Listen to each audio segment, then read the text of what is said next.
I finally sat down to watch the 2022 film Jeepers Creepers Reborn, and wow, it was a disaster. The movie has horrendous acting and character dialogue, a confusing and frustrating storyline, and almost too many problems to really name. In general, the movie feels like a low-budget sci-fi film from the early 2000s, and it's really a slap in the face to the original movie. To be clear, this was an attempt to reboot the Jeepers Creepers franchise.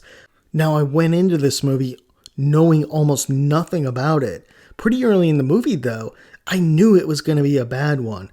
The opening scene features an older couple being stalked by the creeper, eventually witnessing the creeper dumping a body down a pipe, similar to the original, and I think it tries to be some sort of homage to the first movie, but it's really just completely unoriginal.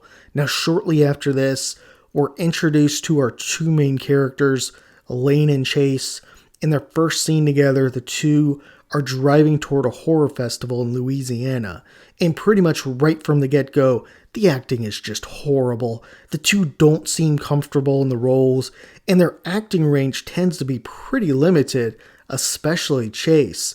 Throughout the movie, there's this strange dynamic between the two, and there's really a lack of chemistry between them. Now, the storyline of this movie, it's pretty easy to follow. Lane and Chase, they're attending a horror festival in Louisiana.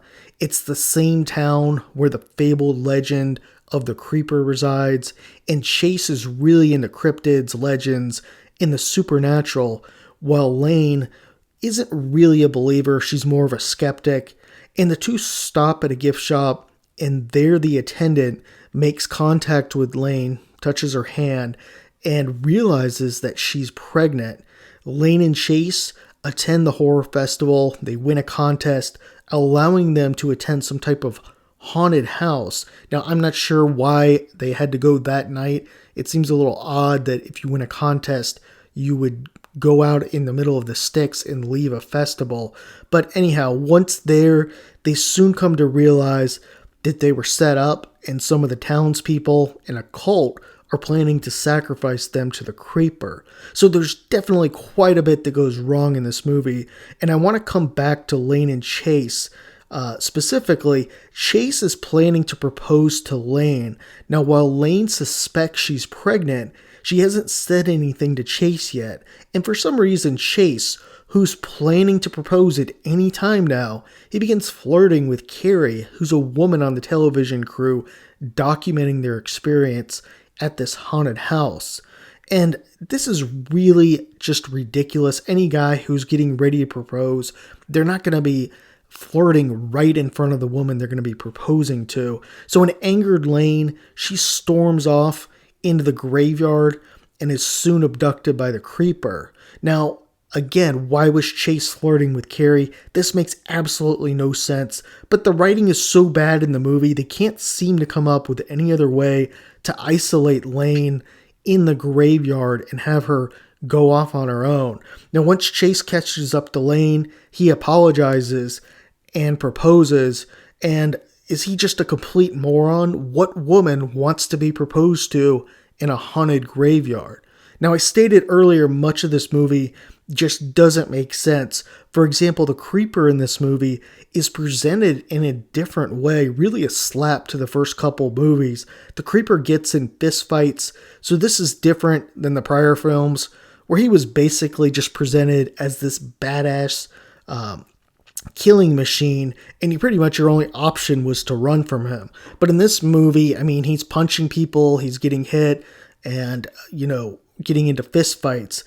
In prior movies, the creeper also, he was a hunter, but in this film, for some reason, he's not capable of going out and hunting. And to me, this reminded me of Michael Myers in Halloween 6, and how he had that cult supporting him. So the twist the writers try and put in around this is he's got some sort of obsession with Lane. The creeper has some sort of obsession with Lane since she's pregnant, and this really doesn't make any sense too, and it feels to me like a ripoff of Nightmare on Elm Street Part 5, going with a villain needs help from a pregnant woman. Now, in addition to that, the creeper just looked horrible in this movie. The CGI didn't make him look scary. And speaking of the CGI, there was a lot of it in this movie, and it ranged from just bad to downright horrendous. Now, the ending of this movie is also absolutely ridiculous. For some reason, Lane decides to take the creeper on all by herself.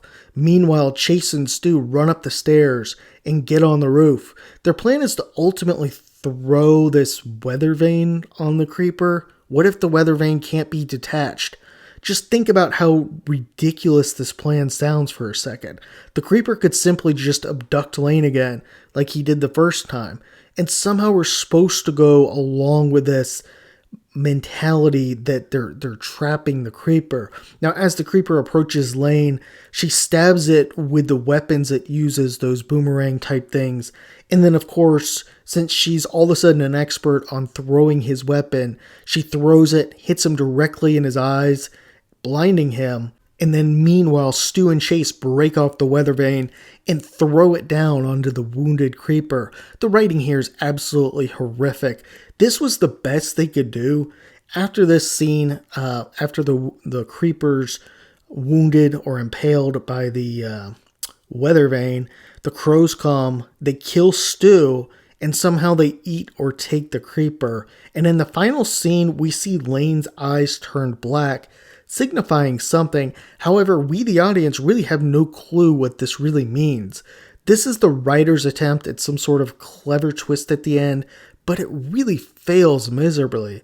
And this is because, much like the prior film, there's no explanation or hint as to what this means. Is Lane going to turn into a creeper? Is her baby? We just simply have no idea. Now, if I had to pick one bright spot in this movie, I try and do this with even movies that I really don't like. The best part was probably around the horror festival. It wasn't that it was so great, but I thought the scenes around the Horror Hound Festival were pretty good overall.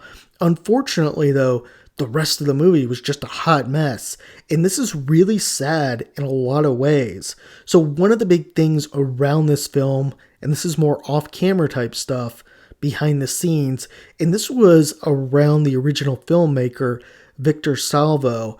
It was revealed in 2017 that he had previously been arrested in the past for pedophilia, and as a result, many people started making all these connections with his earlier films and the crimes he committed.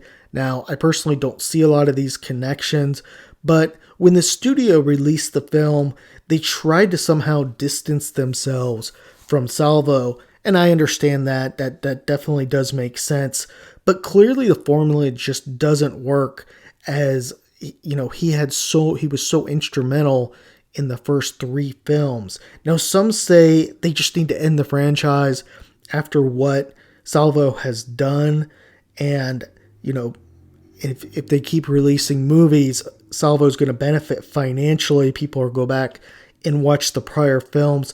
Still, I think this franchise does have potential, and it's really one I'd like to see done right. I think the Creeper's a terrific villain, and hopefully if they do this again, they can do it right.